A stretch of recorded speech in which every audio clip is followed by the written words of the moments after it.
Hello दोस्तों, चलो आज हम विभाज्यता की जांच के बारे में पढ़ने वाले हैं। हम पहचानेंगे कि कोई भी संख्या किस संख्या से कैसे विभाजित है। तो इसके बारे में हमको जानना बहुत ही ज़रूरी है।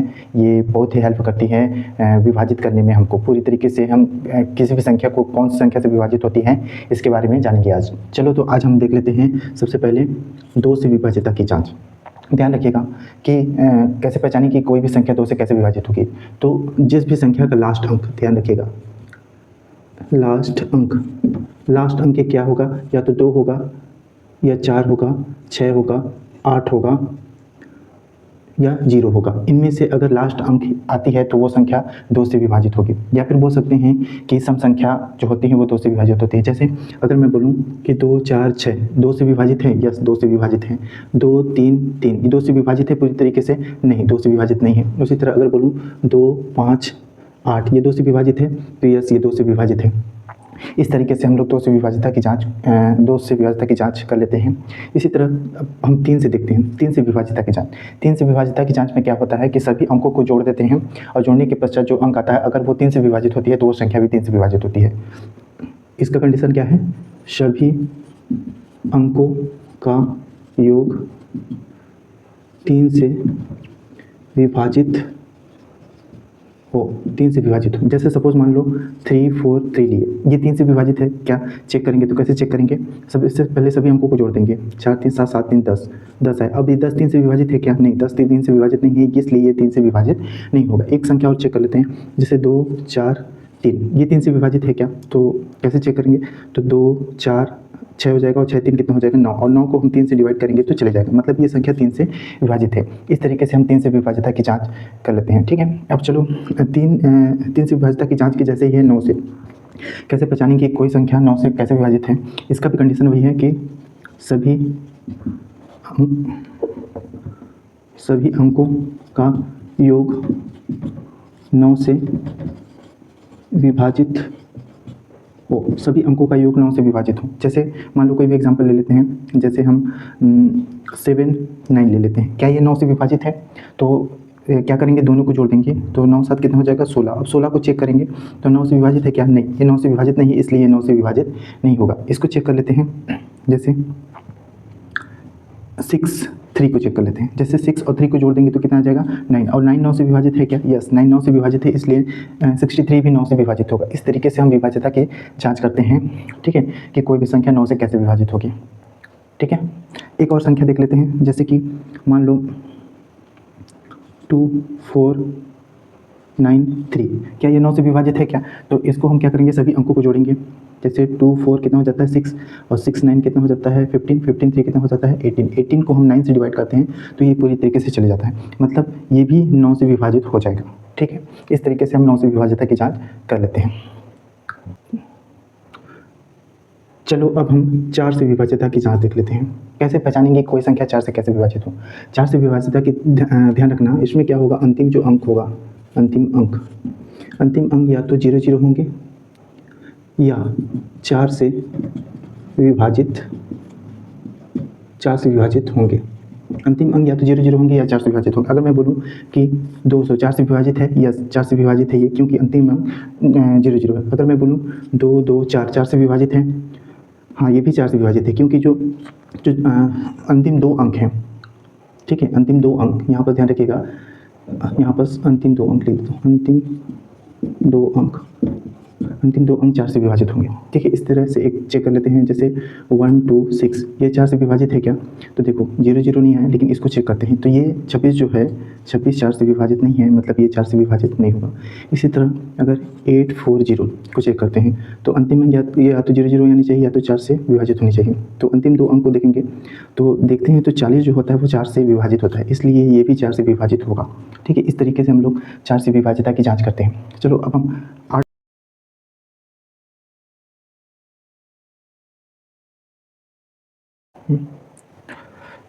8 से विभाज्यता की जांच में 8 से विभाज्यता की जांच में अंतिम अंक, लास्ट के 3 अंक या तो 000 होने चाहिए या 8 से विभाजित होने चाहिए अंतिम 3 अंक। इसको चेक करते हैं, क्या ये 8 से विभाजित है? तो अंतिम अंक 00 3 to 00 नहीं आया। अब इसको क्या करते हैं, लास्ट के 3 अंक को चेक करते हैं। 400 क्या 408 से विभाजित है? यस, ये 408 से विभाजित है, इसलिए ये भी संख्या क्या होगा, 8 से विभाजित होगा। ठीक है, इस तरीके से जैसे मान लो मैं लिखता हूँ यहाँ पर 2 4 8 2 4। क्या ये 8 से विभाजित है? तो अंतिम लास्ट के 3 अंक देखेंगे तो अंतिम अंक भी 0 0 नहीं है। अब इसके लास्ट के 3 अंक को देखेंगे 8 से विभाजित है कि नहीं। तो 8 2 4/8, 8 एकम 8, 8 त्रिका 24, मतलब ये 8 से विभाजित है, मतलब ये भी संख्या 8 से विभाजित हो जाएगा। इस तरीके से हम लोग 8 से विभाजित की जाँच कर लिए हैं। ठीक है, ये बहुत सारे और भी क्वेश्चन होते हैं जिससे हमको विभाज्यता की जाँच जानना बहुत ज़रूरी है ताकि हम क्वेश्चन को आसानी से सॉल्व कर सकते हैं। चलो कुछ और विभाज्यता की जाँच देख लेते हैं। चलो अब हम 5 से विभाज्यता की जाँच देख लेते हैं। 5 से विभाज्यता की जाँच में ध्यान रखिएगा कि अंतिम अंक या तो 0 होने चाहिए या 5 होने चाहिए, या 0 होनी चाहिए या तो 5 होने चाहिए, वो संख्या 5 से विभाजित हो जाएगी। जैसे मैं बोलता हूँ 2 4 5, ये 5 से विभाजित है, यस 5 से विभाजित है क्योंकि अंतिम अंक 5 है। बोलता हूँ 2 4 0, ये 5 से विभाजित है, ये भी विभाजित है क्योंकि अंतिम अंक कितना है 0।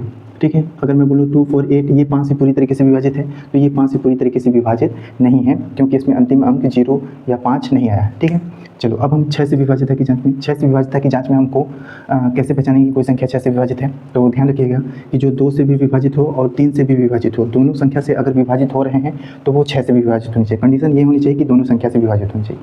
जैसे मैं बोलता हूँ कि 2 4 6, क्या यह 6 से विभाजित है? तो सबसे पहले चेक करेंगे हम लोग कि 2 से तो विभाजित होगा, 3 से चेक कर लेते हैं। तो 2 4 6 6 6 कितना हुआ 12, और 12 को हम 3 से डिवाइड कर सकते हैं। हाँ, मतलब ये 2 से भी जा रहा है और 2 से भी जा रहा है और 3 से भी जा रहा है, मतलब ये 6 से जाएगा। ठीक है, इस तरीके से हम लोग को चेक करना है। जैसे एक संख्या ले लेते हैं, जैसे 2 5 4, ठीक है, तो देखो ये 2 से जाएगा, अब चेक करेंगे 3 से जाएगा कि नहीं जाएगा। 5 2 7 7 4 कितना हुआ 11, अब 11 3 से जाएगा क्या? नहीं जाएगा।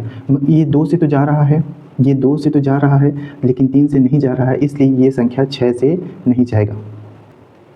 चलो अब हम 7 से विभाज्यता की जाँच देख लेते हैं कि कोई भी संख्या 7 से कैसे विभाजित होगी। तो ध्यान रखिएगा 7 से विभाज्यता की जाँच में लास्ट के अंक को 2 से गुणा करके फिर जो बचे हुए अंक है उसमें घटा देते हैं। अगर वो संख्या 7 से चली जाती है तो वो संख्या भी 7 से चली जाएगी। इसमें क्या करते हैं, इसका कंडीशन क्या होगा कि जैसे मान लो कोई भी संख्या लेते हैं, जैसे 3 4 3 लिए, तो इसमें क्या करेंगे हम लोग, ये लास्ट वाले अंक को 2 से गुणा करेंगे।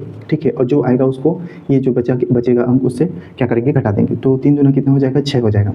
अब 34 बचा, अब 6 इसमें घटा देंगे तो कितना हो जाएगा, ये 14 में 6 घटेगा तो 14 में 6 घटेगा तो 8 बचेगा और ये कितना हो जाएगा 2। अब इसको चेक करेंगे क्या ये 7 से डिवाइड है। हाँ, ये 7 से डिवाइड है, मतलब ये संख्या भी 7 से डिवाइड होगा। इस तरीके से हमको चेक करना है। चलो एक और संख्या ले लेते हैं, जैसे 2 5 3, इसको चेक करते हैं क्या ये 7 से डिवाइड है। तो क्या करेंगे, जो अंतिम अंक है उसको 2 से गुणा कर देंगे। ठीक है, अब बचेगा उससे घटा देंगे तो 3 दूना कितना हुआ 6। अब 25 में क्या करेंगे हम लोग, 6 घटाएंगे तो कितना हो जाएगा, ये 25 में 6 घटाएंगे तो ये 19 हो जाएगा। अब 19 7 से डिवाइड है क्या, नहीं, मतलब ये संख्या 7 से डिवाइड नहीं है। ठीक है, एक और चेक कर लेते हैं, जैसे कि मान लो 161 को चेक करते हैं। ठीक है, तो अंतिम अंक को क्या करेंगे, 2 से गुणा कर देंगे और जो बचेगा उससे घटा देंगे तो 1 2 2 हो जाएगा। तो 16 में 2 घटा देंगे तो कितना हो जाएगा 14, और इसको 7 से डिवाइड करेंगे तो जाएगा, मतलब ये संख्या भी 7 से जाएगा। इस तरीके से हम लोग क्या कर सकते हैं, 7 से विभाज्यता की जाँच करते हैं। ठीक है, अब बचा क्या, एक 10 बचा। 10 से विभाज्यता की जाँच में ध्यान रखिएगा कि अंतिम अंक कितना होना चाहिए, अंतिम अंक 0 होना चाहिए। अंतिम अंक कितने होने चाहिए, 0 होने चाहिए, तो वो 10 से विभाजित है। जैसे 2 4 हाँ 0, क्या ये 10 से विभाजित है? हाँ 10 से विभाजित है। 2 4 5, क्या 10 से विभाजित है पूरी तरीके से? नहीं। ठीक है, विभाजित होगा लेकिन 10 में आंसर आएगा। हम यहाँ पर पूरी तरीके से विभाज्यता की जाँच कर रहे हैं। 11 से विभाज्यता की जाँच अब चलो हम देख लेते हैं। 11 से विभाज्यता की जाँच में ध्यान रखिएगा कि सम स्थान और विषम स्थान के अंकों का योग करेंगे पहले अलग अलग, फिर उसको क्या करेंगे, घटाएंगे। या तो 0 होगा या तो 11 का मल्टीप्लिकेशन होगा तो वो संख्या 11 से विभाजित होगी। जैसे कोई भी संख्या ले लेते हैं, जैसे 2 4 6, क्या ये 11 से पूरी तरीके से विभाजित है? तो सम स्थान विषम स्थान एक एक करके लेते हैं, जैसे कि ये। ठीक है, और इसका तो बन ही नहीं रहा है, तो 2 6 कितना हुआ 8 हो गया, और ये 4 है, तो 8 में 4 घटाएंगे तो कितना बचेगा 4। तो 0 नहीं आया, या तो 11 का मल्टीप्लिकेशन में नहीं आया, मतलब ये 11 से पूरी तरीके से विभाजित नहीं है, मतलब ये 11 से पूरी तरीके से विभाजित नहीं है। एक संख्या को चेक कर लेते हैं, जैसे मान लो 1 2 1, इसको चेक करते हैं क्या ये 11 से पूरी तरीके से विभाजित है। तो इसको देखो, इसके लिए तो बना ही नहीं है, तो एक कितना हो गया 2, और इसका हो गया 2। अब इस 2 में 2 घटा देंगे तो कितना आ जाएगा, 0 आ जाएगा। तो 0 आ गया। या कंडीशन क्या थी 11 से विभाजित की जाँच में, या तो 0 होनी चाहिए या तो 11 का मल्टीप्लिकेशन होनी चाहिए, मतलब ये 11 से पूरी तरीके से विभाजित है। एक संख्या और चेक कर लेते हैं 11 से विभाजित की जाँच में, 24 62 13। क्या यह 11 से पूरी तरीके से विभाजित है? तो 11 से पूरी तरीके से विभाजित में चेक करने के लिए क्या होनी चाहिए, एक एक करके जोड़ते हैं, सम स्थान और विषम स्थान के अंकों को जोड़ते हैं। तो इसका पेयर ये, फिर इसका पेयर ये, फिर इसका क्या बना, इससे इसका इससे बना। तो देखो 6 2 कितना हुआ 8, 8 1 कितना हुआ 9, और इसमें क्या हुआ 4 2 6, 6 3 कितना हुआ 9 हुआ। अब इन दोनों को घटाएंगे तो कितना आएगा 0 आना चाहिए। कंडीशन क्या थी, या तो 0 आनी चाहिए या तो 11 का मल्टीप्लिकेशन होना चाहिए। तो एक कंडीशन बैठ गया, मतलब ये 11 से पूरी तरीके से विभाजित है। इस तरीके से हम लोग विभाज्यता की जाँच पढ़ें।